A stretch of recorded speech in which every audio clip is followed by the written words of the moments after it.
Let's talk about Jujutsu Kaisen today. More specifically, we're going to focus on an interesting concept that I think is a perfect metaphor for personal goal setting, and that is the binding vow.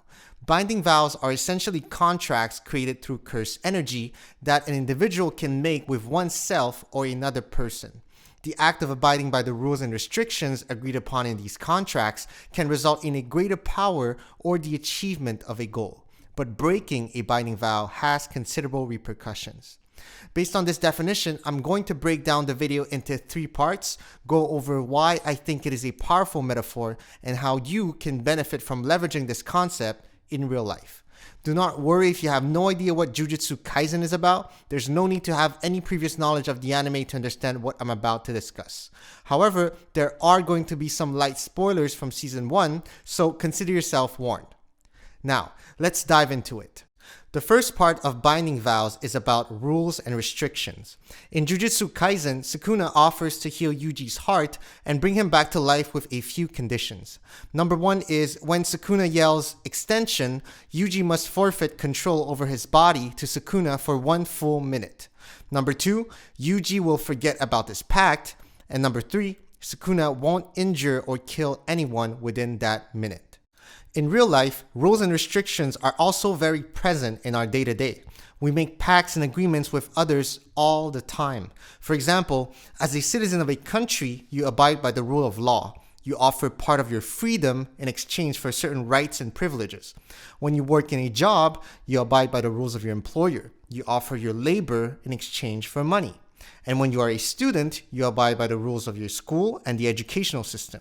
So you offer money in exchange for an opportunity to learn. Now, I've obviously simplified the details of these real-life agreements, but my point is that they are all settings where we make agreements with others. Just like how Yuji must follow the conditions of Sukuna, all agreements stipulate rules that we must follow, even though we may not have much say in them. A citizen cannot decide to change the law at the snap of a finger, nor can a student modify the grading system to his own preference. There's rarely a way to bypass those rules.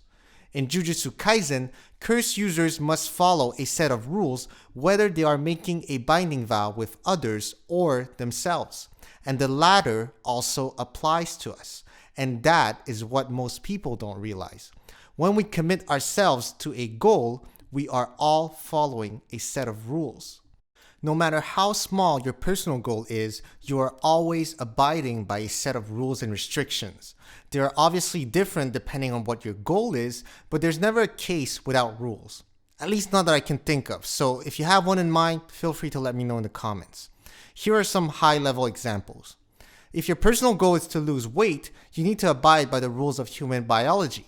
Calories in must be lower than calories burned. Whether you are working out or on a diet, you are still abiding by the same rules. If your personal goal is to learn a new skill, for example, how to skateboard, you need to abide by the rules of skill acquisition and go through the different stages of motor learning. That involves trial and error through repetition. If your personal goal is to become a lawyer, you need to abide by the rules of the educational system to get your degree. So it goes back to the rules of being a student. The beauty in a personal goal is that you get to choose which set of rules you would like to participate in and are comfortable with. Just like how Yuji initially refused the deal. なんて言うわけねえだろ。無条件で生き返らせろ。そもそもてめえのせいで死んでんだよ。 And that's why we call them personal goals, because you have the power to make that decision for yourself. Of course, we've all realized at a young age that life is not always fair, and not all goals were made equal. Some are more difficult to achieve than others, and the more difficult ones often require larger sacrifice in terms of effort and time. Some may even require things that are out of our control, such as superior genetics to become a professional athlete, or social connections to become a famous actor. That is why you need to think it through before you choose a goal, because if you're not comfortable to play by that specific set of rules, you should probably consider switching up your goal.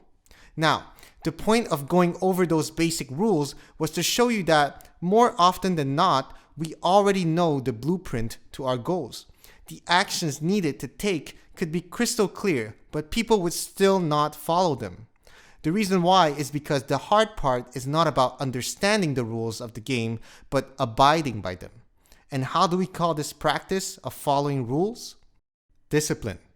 Discipline is the practice of making people obey rules or standards of behavior and punishing them when they do not.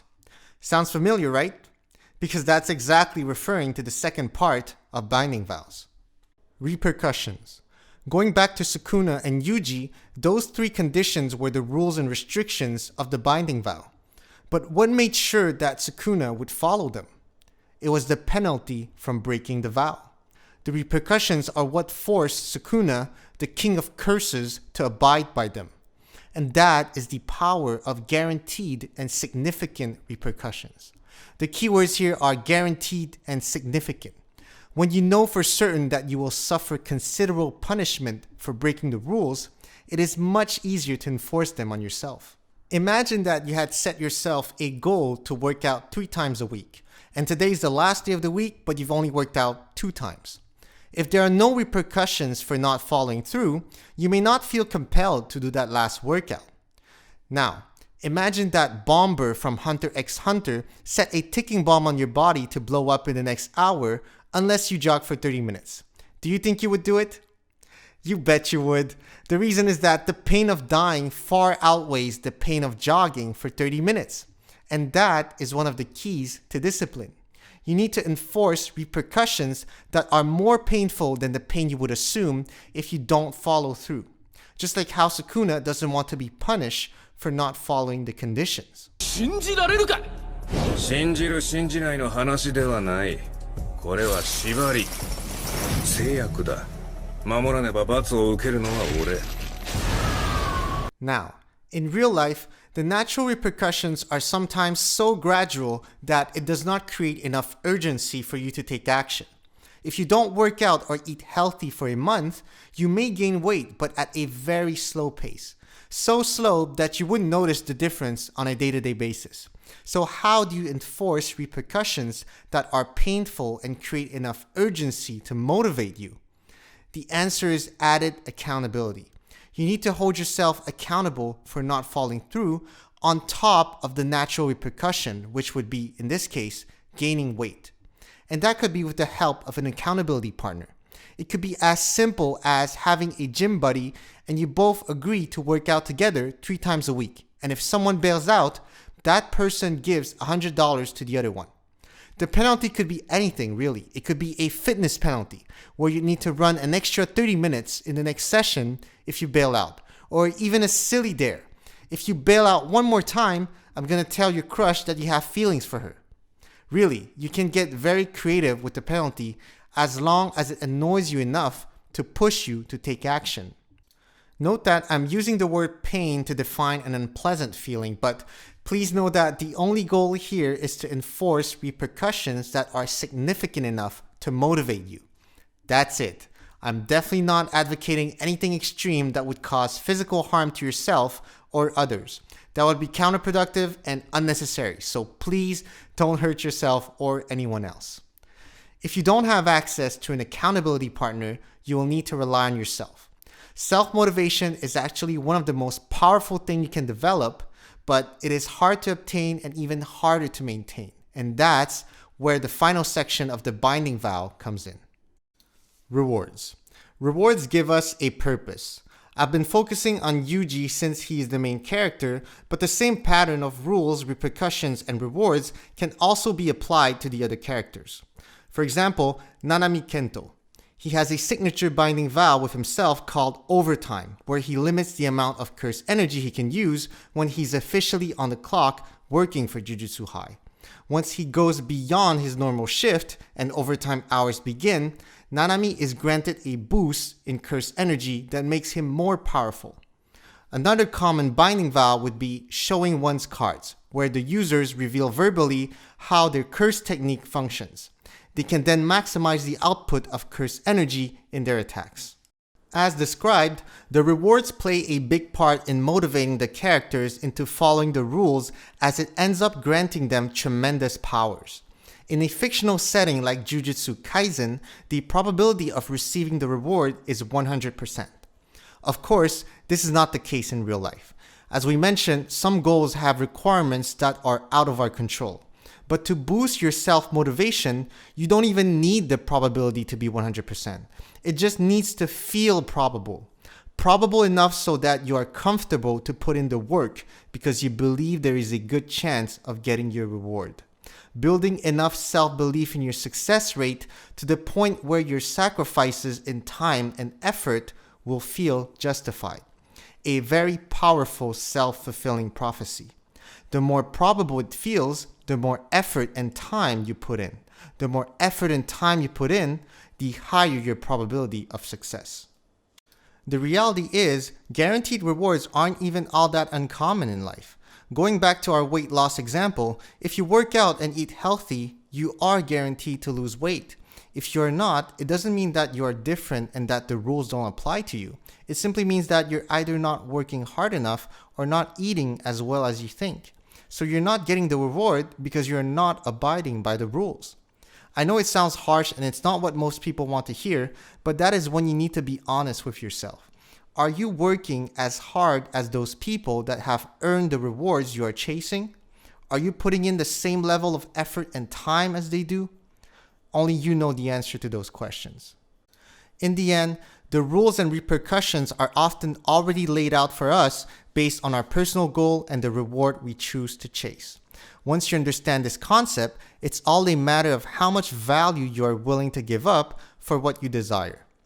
I know that I've simplified a lot of things and made it sound a lot easier than it actually is, but I truly believe that the concepts behind still ring true in most cases. The beauty and danger of a personal goal is that no one else can choose for you. So take some time to carefully think about the personal goals you are currently chasing so you don't end up playing by a set of rules that you don't feel is fair. So that's it. I hope you enjoyed this video and learned something valuable. I've been receiving a lot of love and support this past week from my Attack on Titan videos, so I just wanted to thank you all from the bottom of my heart. It is quite time consuming to make these analyses, so your positivity and feedback are all greatly appreciated. Oh, and feel free to let me know in the comments if you prefer that I use dubbed anime clips or the subbed ones I currently have. I actually don't have a preference, but I'm curious to know if you do. In the meantime, remember that you can learn from anyone and everything. Thank you for watching, and I'll see you on the next one.